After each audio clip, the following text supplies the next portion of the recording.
This is Clarissa Militante, a novelist and Lasallian educator. She graduated De La Salle University as a literature major in the year 1985. During her time at the university, she became one of the founding editors of the Malate Journal in 1983. Currently a freelance writer, Ms. Militante penned the novels We Who Cannot Be Daughters and Different Countries, the latter of which has been listed in the 2009 Man Asia Literary Prize and was awarded the UP Madrigal Gonzalez Best First Book Award in 2011. And today, we asked her a few questions.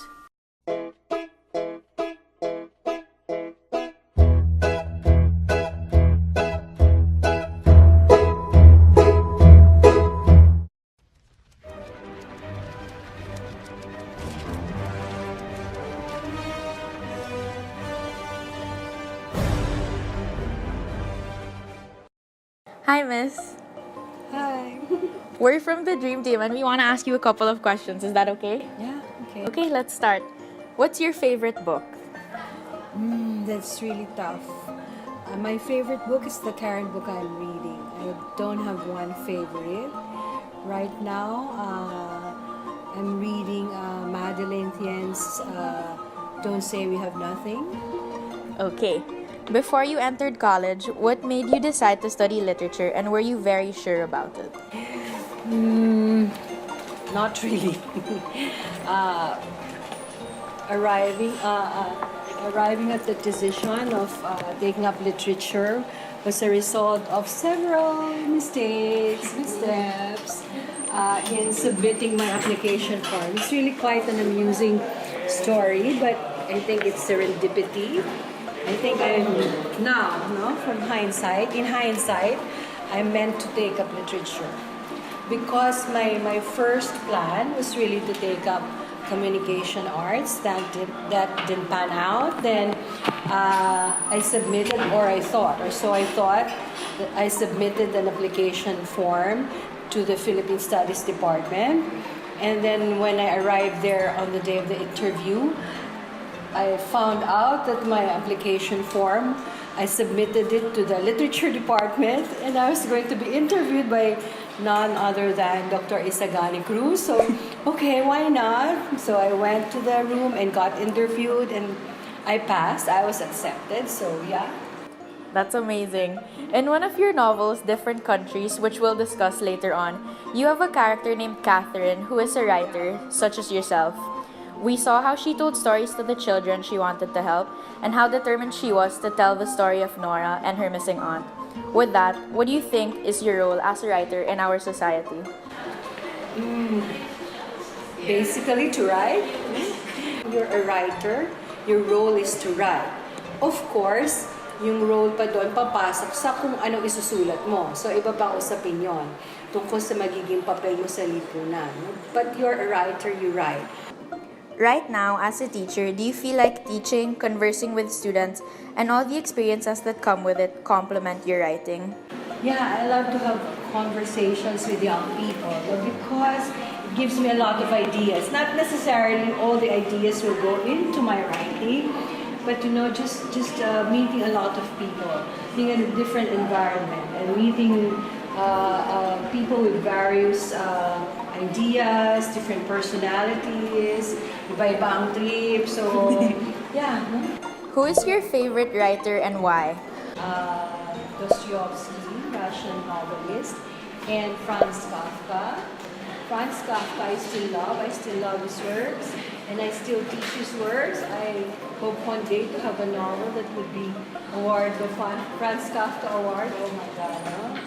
When you write, do you ever experience writer's block? When you do, how do you overcome it? Oh my God, yes. And my writer's block would be sometimes not just months, but years.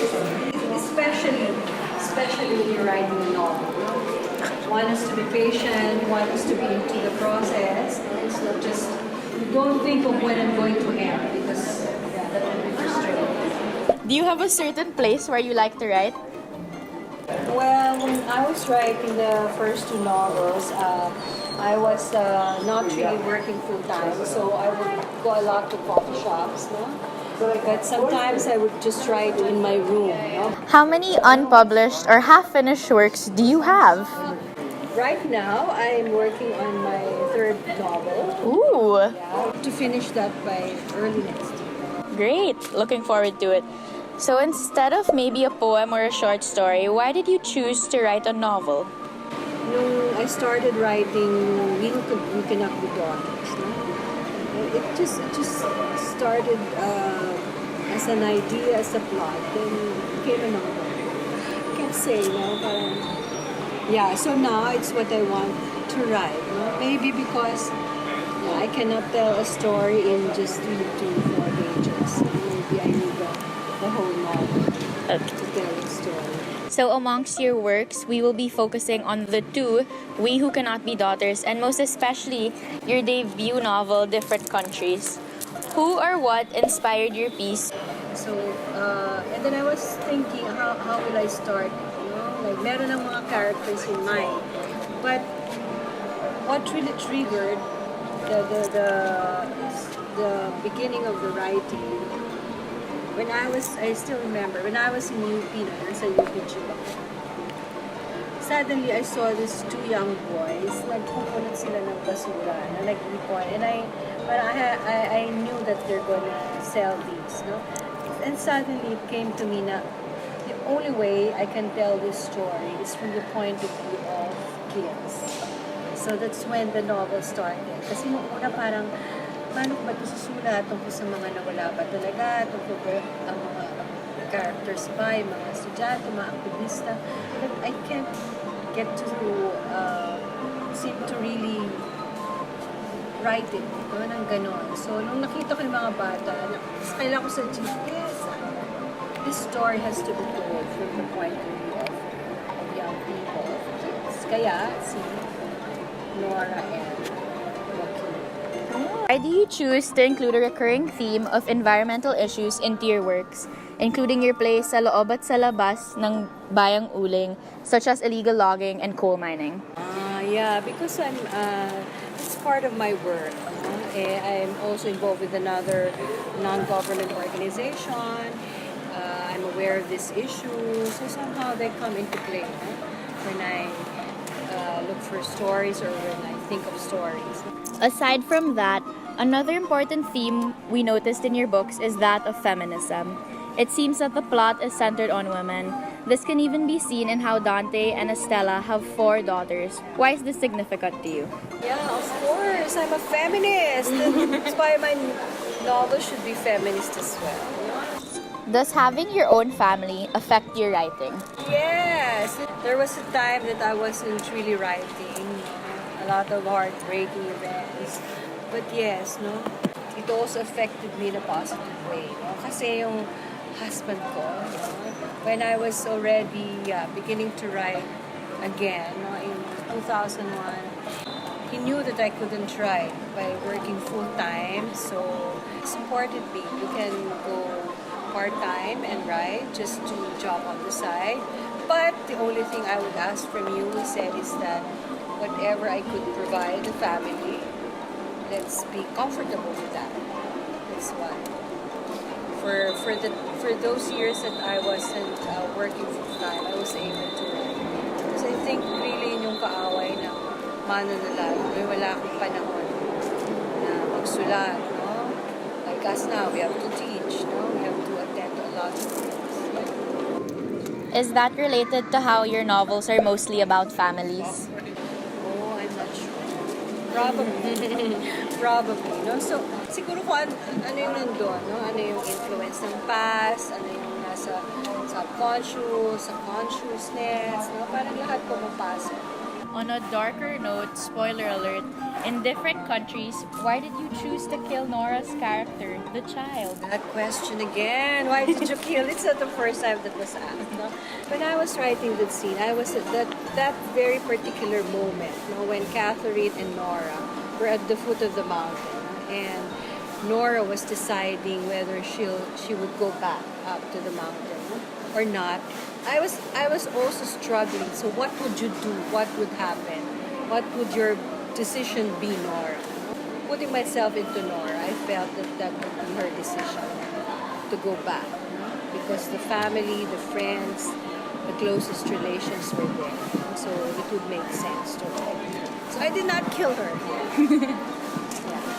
Captain Andrew Solis' testimony about Mercedes was stated towards the end of the book, where he spoke of seeing Mama Mary or a Dewata, who was sad about losing her home, leading him to seem crazy and delusional.